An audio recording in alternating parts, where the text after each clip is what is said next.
Friends, मैं हूं जय सर और आप देख रहे हैं मेरा नाइस मैथमेटिक्स चैनल। आज हम लोग देखेंगे class 10th mathematics NCERT exercise 3.6 के शेष क्वेश्चंस। इससे पहले हम लोगों ने पिछले वीडियो में एक्सरसाइज 3.6 को कर लिया था, कुछ क्वेश्चन बच गए हैं। आज उसको हम लोग कंप्लीट करेंगे। तो आइए आज देखते हैं। आज का हमारा पहला क्वेश्चन है 1 का 3 कह रहा है कि 4/x plus 3y equal to 14 और 3/x minus 4y equal to 23। Question कह रहा है कि इसको आप दो चर वाले रैखिक समीकरण युग्म में बदलिए और बदलने के बाद तब इसको आप क्या कीजिए, हल कीजिए। तो दो चर वाले रैखिक समीकरण में तो ये नहीं है, हम लोगों को क्या करना है, बदलना। तो हम लोगों ने जैसे पिछले क्वेश्चन में किया था 1/x या 1/y इक्वल टू कुछ माने थे। यहाँ जो है थोड़ा सा ध्यान देने वाली बात ये है, यहाँ ऑलरेडी 3y यहाँ 4y है, y जो है वो लीनियर है, इसका पावर 1 है, लेकिन x जो है वह नहीं है, वह नीचे में है, ये रैखिक समीकरण नहीं है। लेकिन अब हम लोग क्या करेंगे, इसको ऐसे हम रूप देंगे कि ये रैखिक समीकरण में बदल जाए और बदल जाने के बाद तब इसको हम लोग हल करेंगे। तो अब हम यहाँ y को छोड़ देते हैं, चूंकि y तो ऊपर में है, हम 1/x को कुछ मानते हैं। तो लिखेंगे समीकरण एक तथा 2 में 1/x इक्वल टू कुछ भी हम रख दें, 1/x इक्वल टू a चाहे b या ux, कुछ भी रखने पर, u रखने पर तो 1/x इक्वल टू हम u रखेंगे तो ये क्या हो जाएगा हमारा समीकरण 4u plus 3y equal to 14 और ये हो जाएगा 3u minus 4y equal to 23। अब इसका नाम दे दीजिए इक्वेशन 3 और इसका नाम दे दीजिए इक्वेशन नंबर 4। अब ये दो चर में रैखिक समीकरण हो गया। अब एक चर हो गया u और दूसरा चर हो गया y।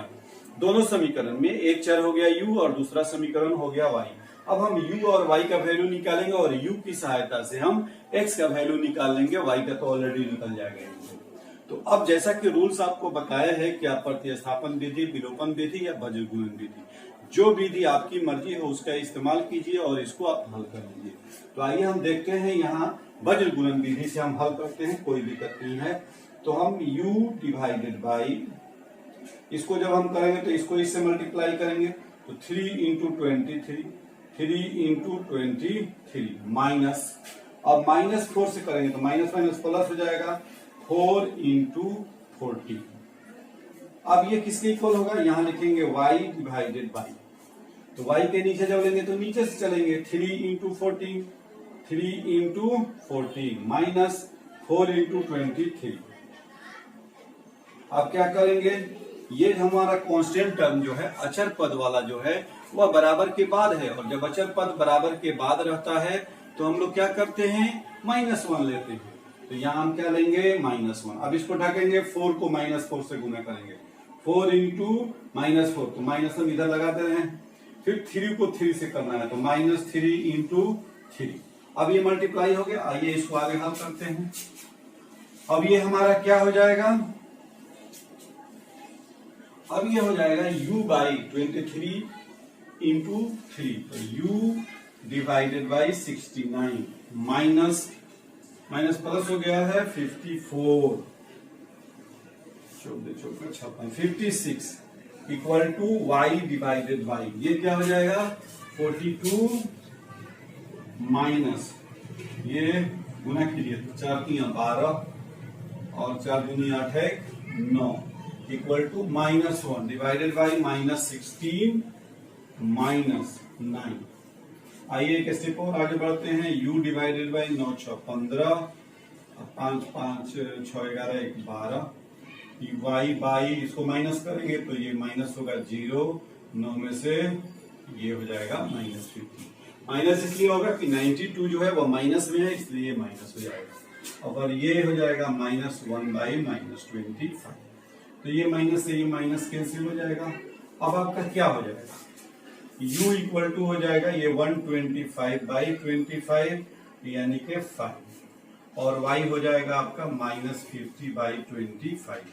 तो इससे आपका हो गया u कितना के बराबर हम लोग लिए हैं, u क्या लिए हैं 1/x, तो 1/x इक्वल टू 5 इसलिए x इक्वल टू 1/5 और ये हमारा y इक्वल टू क्या हो जाएगा -2 एंड y इक्वल टू -2 और ये आपका हो जाएगा आंसर।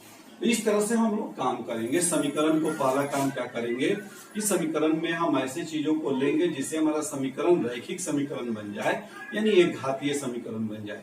और एक घातीय समीकरण को हल करने की मैं 3 विधि आपको बता चुका हूँ। पहली विधि है प्रतिस्थापन विधि, दूसरी है विलोपन विधि, तीसरी है वज्रगुणन विधि।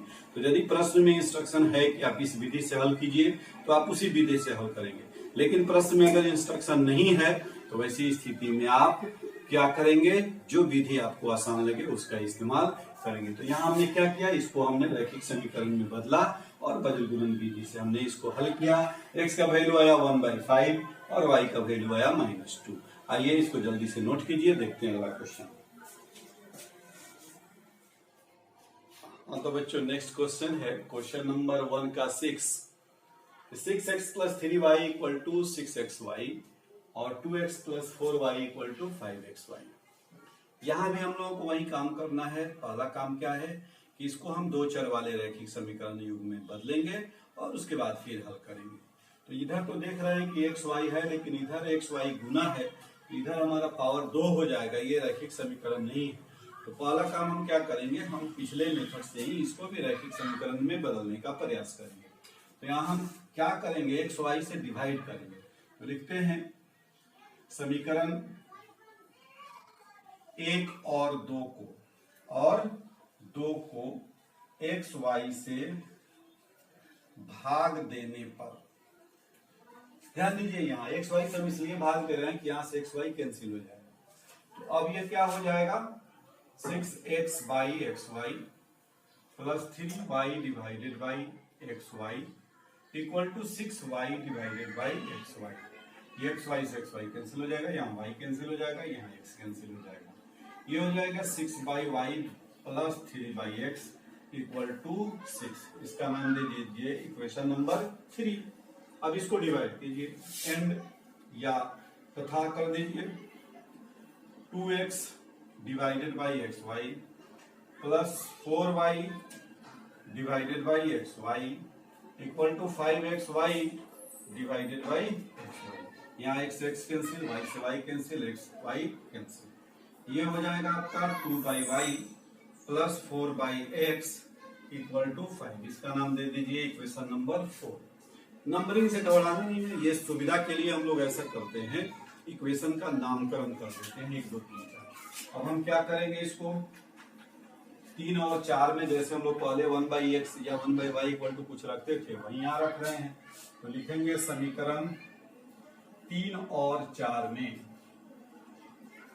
क्या करेंगे, हम 1/y = u तथा 1/x = v रखने पर, अब हम रखते हैं तो क्या होगा, 1/y की जगह पर क्या रखे हैं, u। तो ये हो जाएगा हमारा 6u + 3v = 6। इसका नाम दे दीजिए 5।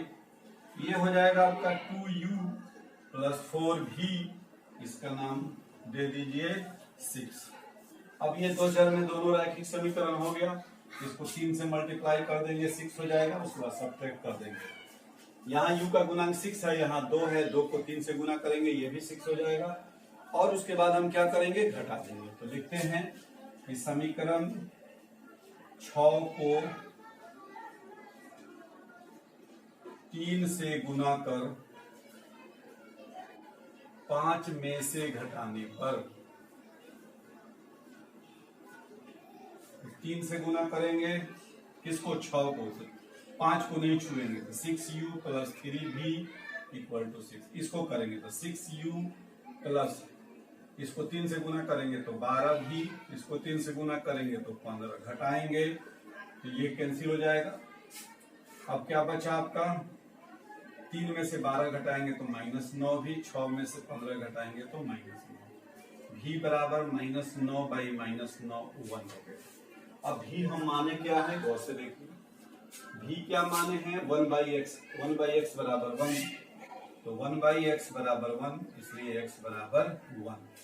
अब आ जाइए इधर, भी का मान कितना निकला है, v का मान 1 निकला है। तो v का मान जब 1 निकला है तो अब हम क्या करेंगे, समीकरण 5 में रखते हैं। तो v का मान समीकरण 5 में रखने पर, अब हम v का मान यदि समीकरण 5 में रखते हैं तो 5 क्या हो जाएगा, 6u + 3 × 1 = 6, यानी 6u = 6 - 3 = 3, यानी u = 3/6 यानी 1/2। अब u हम लिए क्या है, 1/y, तो 1/y = 1/2, तो y = हमारा हो जाएगा 2। इस तरह से x = 1 और y = 2 आपका आंसर हो जाएगा। तो बहुत आसान है, यदि बात समझ में आ जाए और उसको कन्वर्ट कर देना है, और कन्वर्ट करके जिस मेथड से मन करे, कहीं विलोपन विधि, कहीं बड़े गुणन विधि, कहीं प्रतिस्थापन विधि। लेकिन याद रखना है कि यदि प्रश्न में विधि का नाम दिया है तो विधि को वही विधि इस्तेमाल करना है।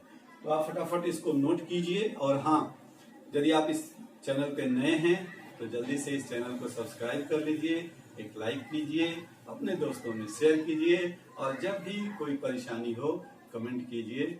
जल्दी से फटाफट इसको नोट कीजिए, हम लेकर आते हैं अगला क्वेश्चन। हाँ तो बच्चों, अगला क्वेश्चन है 1 का 8, और ये क्वेश्चन बाकी क्वेश्चन से थोड़ा सा अलग है, लेकिन ये भी बहुत आसान है। मैथमेटिक्स बहुत ही इंटरेस्टिंग और आसान सब्जेक्ट है, इसमें टेंशन लेने की कोई बात ही नहीं है। आप थोड़ा सा दिमाग लगाएंगे, बाकी सब काम अपने आप हो जाएगा, देखते रहिए। यहाँ देखिए, दोनों क्वेश्चन में एक समानता ये है कि यहाँ भी 3x + y है, यहाँ भी 3x + y है, यहाँ भी 3x - y है, यहाँ भी 3x - y है। तो बस हम इसी को क्या करते हैं, u और v मान लेते हैं। तो लिखेंगे समीकरण 1 और 2 में क्या है, यहाँ 1/3x + y = u, और 1 तथा 1/3x - y = v रखने पर क्या हो जाएगा, ये गौर से देखिए, ये हो जाएगा u + v = 3/4। 4 को इधर भेज दीजिए, 4u + 4v = 3, इसका नाम दे दीजिए इक्वेशन 3। तथा दूसरा ये हो जाएगा 1/u/2 - v/2 = -1/8।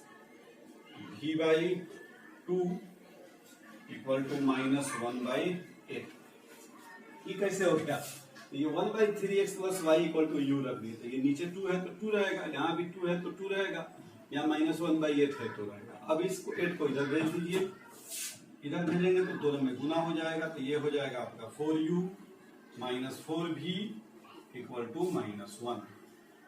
या सिंपली इसको ऐसे समझिए, सबको 8 से गुना कर दिया, सारे को 8 से गुना किया, 8 से गुना किया तो 2 चौका 8 कट गया, 2 से कट गया, ये 8 से 8 कट गया, -1 बचा। अभी दोनों को तुलना कीजिए, कंपेयर कीजिए इस दोनों को। अब अगर दोनों को हम जोड़ते हैं, दोनों को क्या करते हैं, जोड़ते हैं, दोनों को क्या करते हैं, जोड़ते हैं, तो 4v से 4v कट जाएगा। तो बस सीधी सी बात है, लिखेंगे समीकरण 3 और 4 को जोड़ने पर, 3 और 4 को जोड़ने पर क्या होगा, गौर कीजिए, 4u + 4v = 3। इसको करेंगे तो 4u - 4v = -1। जोड़ेंगे तो ये कैंसिल हो जाएगा, 4 4 8u, ये जोड़ेंगे तो 2 बचेगा, u = 2/8 यानी 1/4। u का वैल्यू क्या आया, 1/4, और u का वैल्यू क्या माने हैं, 1/3x + y = 1/4। तो इससे 3x + y = क्या निकला, 4। इसका नाम रखिए अब समीकरण नंबर 5। थोड़ा सा लंबा है, लेकिन स्टेप वाइज आप समझते हुए आगे बढ़ेंगे, कोई दिक्कत नहीं होगी। अब u का मान जो 1/4 आया है उसको समीकरण 3 में रखिए। तो u का मान समीकरण 3 में रखने पर, तो u का मान जब समीकरण 3 में आप रखेंगे तो क्या होगा, घबराना नहीं है, 4 × u, तो 4 × u का वैल्यू 1/4 है, 1/4 + 4v = 3। ये 4 से 4 कैंसिल हो जाएगा, 4v इक्वल टू 3, ये 1 उधर जाएगा तो माइनस हो जाएगा यानी 2, तो v बराबर हो जाएगा 2/4 यानी 1/2। ये 2 हो गया, ये 4 इधर आ गया, डिवाइड हो गया। अब v का वैल्यू हम लोग क्या लिए हैं ये देखिए, 1/3x, ये हो गया 1/3x minus y equal to 1/2। यहाँ इस्तेमाल करते हैं, ध्यान रखना। इसके बाद आप एक लाइन यहाँ मात्र हम लिखेंगे, क्या हो जाएगा उल्टेंगे तो 3x minus y equal to 2, इसका नाम दे देते हैं समीकरण 6। अब गौर कीजिए कि हमको निकालना u v का वैल्यू नहीं है, वो तो हम अपने सुविधा के लिए u और v में समीकरण को कन्वर्ट करते जाते हैं। हमें एक्चुअली समीकरण जो है वो x y में, हमें x और y का वैल्यू निकालना है, ये हमेशा ध्यान रखना है।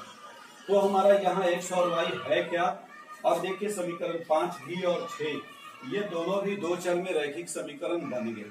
अब हम 5, 6 को हल करेंगे और तब जाकर के हमको x और y का वैल्यू निकलेगा। तो फिलहाल इसको आप नोट कर लीजिए, तब हम इसको मिटा करके आगे बढ़ते हैं। तो अब हमारा जो 5 और 6 समीकरण है वह इस रूप में। अब देखिए सिंपली यहाँ y प्लस में, यहाँ y माइनस में, अगर दोनों समीकरण को ऐड कर दिया जाए तो x का वैल्यू निकल जाएगा। तो लिखेंगे समीकरण 5 और 6 को जोड़ने पर, 5 और 6 को जोड़ेंगे तो क्या होगा, 3x plus y equal to 4 और 3x minus y equal to 2। जोड़िएगा तो ये कैंसिल हो जाएगा, 6x इक्वल टू 6, तो x equal to 6/6 equal to 1। बहुत आसान हो गया। अब x का मान ले आके समीकरण 5 में रखिए, x का यह मान समीकरण 5 में रखिए, चाहे 6 में रखिए, आपकी मर्जी।